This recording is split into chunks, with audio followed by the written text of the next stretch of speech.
Ndewo na ụmụnne unu n'anya nwaanyị ka ibe ya ọlụchago ọnabago ine anya ifu ka akwamozu esi wee dị na London a ndị London na-emekwa ihe simple but nice ọ magburu onwe ya dịka esikwa anya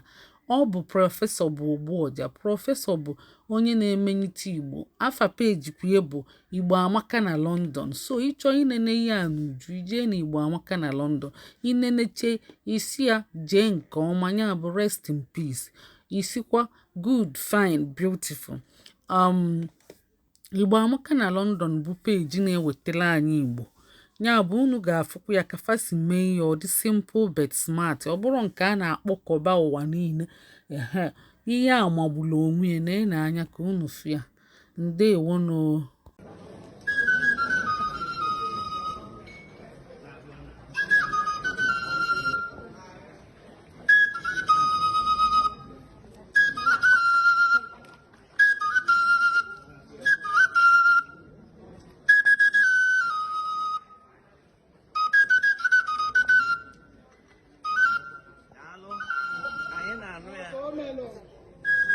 Nwaanyị ka ibie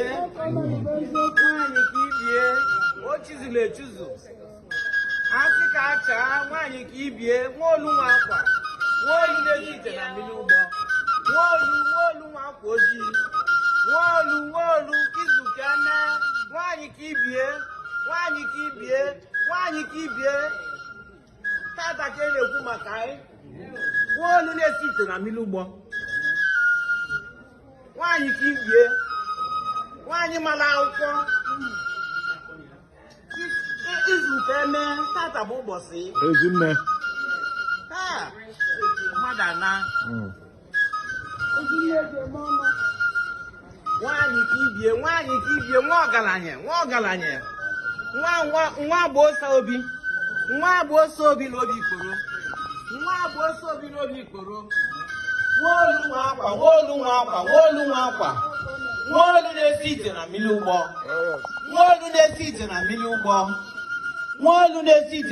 ụgbọ nwaanyị ka ibie ha mmiri eje na-ajọ ọbịa jezofue nwaolu nwaanyị na-aka ibie adịghị bụọ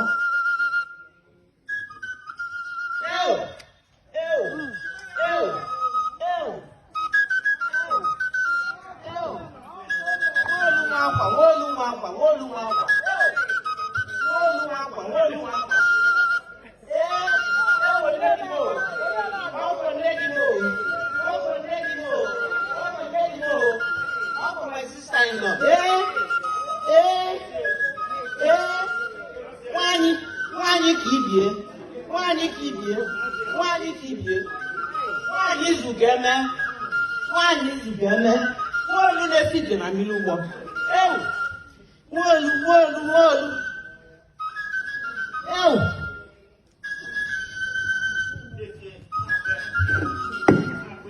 nwaolu nwa akwa ezigbo nne di m nwaolu na-esi ite na mmiri ụgbọ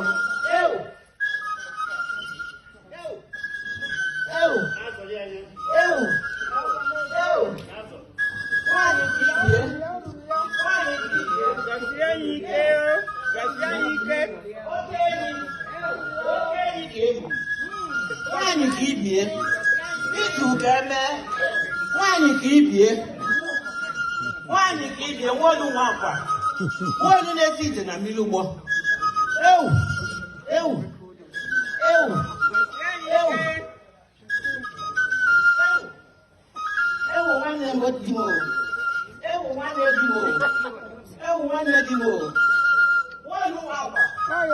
nwaolu na-esi ite na mmiri ụgbọ kene di m kene ụmụ nwanne ya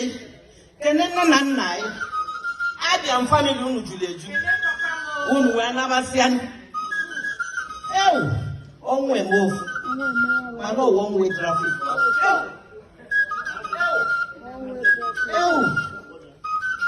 ọkwa nnukwu mmadụ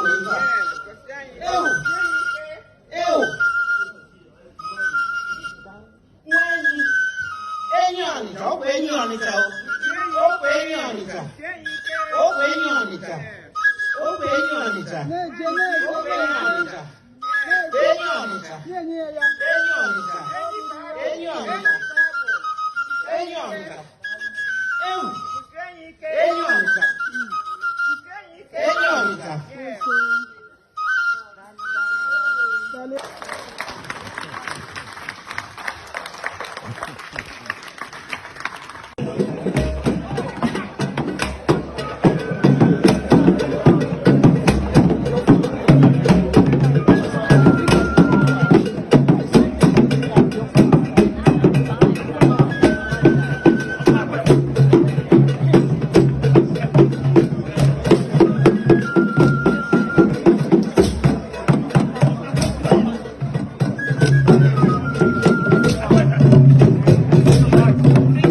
Why